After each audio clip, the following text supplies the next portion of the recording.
And with current conditions favoring disease flare-ups, growers should scout their fields, looking for rust in wet areas, denser canopies, as well as field borders. Syngenta Agronomic Service Representative Sarah Gehant is joining us live on the phone with some helpful tips to scout for rust. Thanks for joining us today, Ms. Gehant. Good morning, Janet. So tell us a little bit more about the current cereal rust situation that folks are dealing with. Janet, several states in the South are currently experiencing a rust outbreak, and this would include both stripe rust and leaf rust. Arkansas, Louisiana, Oklahoma, Texas, and Missouri are all reporting levels of rust in fields that would warrant applications. That's a pretty broad area that's being affected. What is causing the cereal rust to flare up?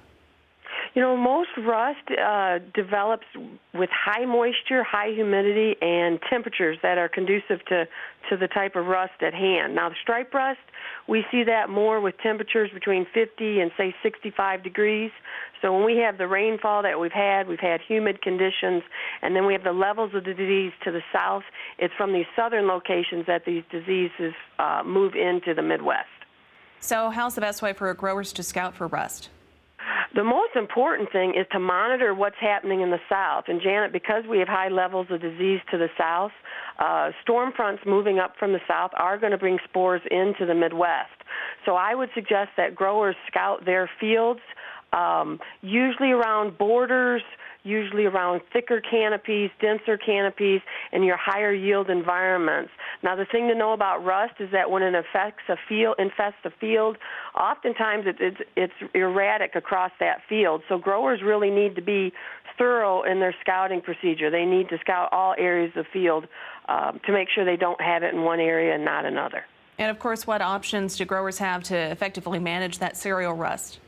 Rust is a disease that we do have really good efficacy with fungicides, and Syngenta is launching a new fungicide this year called Trivapro, and it's the first fungicide out that has 3 modes of action.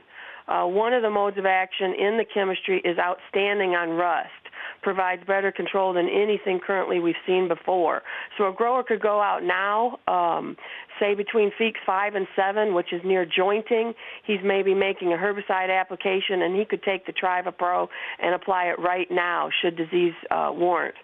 Also, we need to keep in mind that grain fill is important. So a second application during weeks 8, 9, which would be flag leaf emergence, would protect grain fill. So it's a little bit of a 1-2 punch. I think growers need to consider an early fungicide this year because levels of diseases are expected to be very high. All right. Well, thank you for joining us again, Syngenta Agronomic Service Representative Sarah Gehant. Again, thank you for taking the time. Thank you, Janet.